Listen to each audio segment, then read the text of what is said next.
Guys, look what just arrived.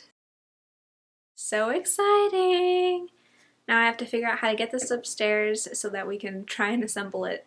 So I managed to get the entire box upstairs. It is heavy. I think it's like 60 pounds or something like that. And unfortunately, Kyle isn't here to help me put it all together. So I'm going to try and assemble it myself. Hopefully it is quick and easy and I won't need too much help. I've heard that the instructions aren't that great, but I've built plenty of IKEA things that only use pictures as their instructions. So hopefully it'll be pretty easy because I have been rocking a $20 chair from Staples for 8 years. I literally got it when I was in college, so probably longer than 8 years.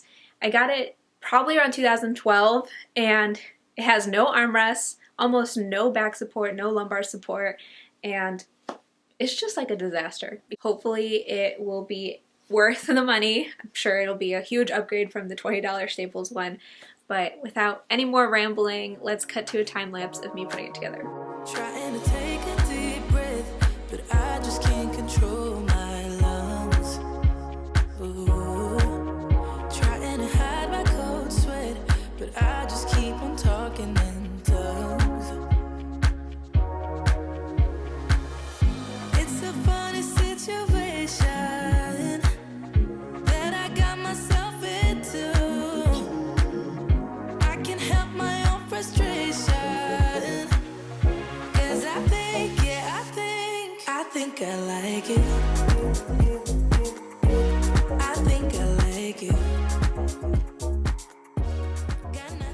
So I finished assembling the chair all by myself, and the instructions were a little difficult at times just because the pictures don't accurately show how you want things oriented. But if you just take a minute and slow down and just kind of read ahead of how things should end up, you can figure it out pretty easily. I didn't have to undo any of the steps that I did. Sometimes when you're doing IKEA stuff, you end up putting things in backwards, and I didn't have that problem with this chair. I think if I wasn't filming and I was just putting it all together all at once, it would probably take me like half an hour, maybe 45 minutes. I had the most trouble when I was supposed to align the backrest or the back support to this bar here, because this bar is a very tight fit. Like the tolerance for lining up the holes is very small, so I felt like I was forcing the backrest into it more, and I actually did rub off some of the black paint on the actual metal bracket, but that was the hardest part of it. Definitely worth the price so far. It's really comfortable. There are a lot of chair settings you can change to make it more comfortable for you, for however you prefer to use it if you're gaming or watching TV.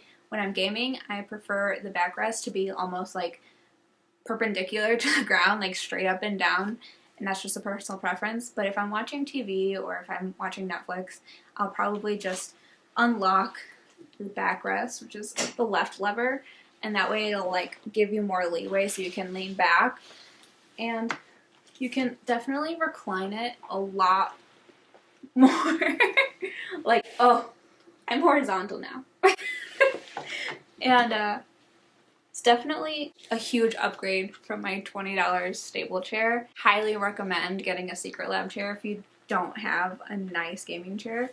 Honestly, I don't know how I went so long without a gaming chair that had armrests. I actually do like to game with my leg crossed. Sometimes I sit crisscross applesauce, but you can definitely widen these. I just have to get used to it. Like, there we go. Open them up. There's 3 or 4 different buttons on the armrests themselves, so you can pivot them, you can make them higher, you can make them lower, you can widen them and shorten them. I know this is probably like a tight fit for some people, but it's a really good fit for me. But I'm also really tiny. For reference, I am 5 feet tall and I weigh about 130 pounds. So the next step that I have for my office/gaming area is getting a new desk, because right now my desk is not big enough to have all of my stuff on it, like my 2 monitors, my keyboard, and I just like use it to put books on, and I draw on it. I like draw and I do a bunch of art stuff on it, so I just need a bigger desk. Also, a couple months ago, I had a candle in a metal container that had flowers in it for some reason, and the flowers caught fire when I walked away and I didn't realize it, and it burned a brown circle on my desk that is now covered by my mouse pad. I know Secret Lab has a few options when it comes to picking a design for your chair. You can get a standard one that's just, I think, black cloth or black leather, but if you want to get your favorite esports team colors, or if you have a favorite League of Legends champion, obviously the KDA one, which is the one I got. I actually got the second KDA model they had. This one's the all-out one. You can get the standard KDA like Popstars one, which has purple detail here and has a quilted pattern on it, and on the back of it has a dragon, which is pretty cool. I almost got that one, but I thought that this one with the holographic color would go more with the scheme of my room. Overall, I'm really happy. I'm going to give it 5 stars for my arbitrary scale of rating things. It was pretty easy to assemble, especially I was doing it by myself. None of the parts were like too heavy for me to like move. Overall, I really like the chair. I would definitely recommend getting a Secret Lab chair if you're considering getting a new one. Now that I have it all assembled, I think I'm just going to go ahead and start playing some games. So, see you guys all on the Rift. Bye!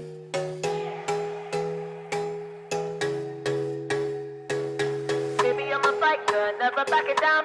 Baby, I'm a soldier, standing my ground. So if you're gonna find me for my heart, all you're gonna get is battle scars. Baby, I'm a tiger, 27-8. Baby, I'm a rifle, one bite you're dead. So if you're gonna find me for my heart, all you're gonna get is battle scars.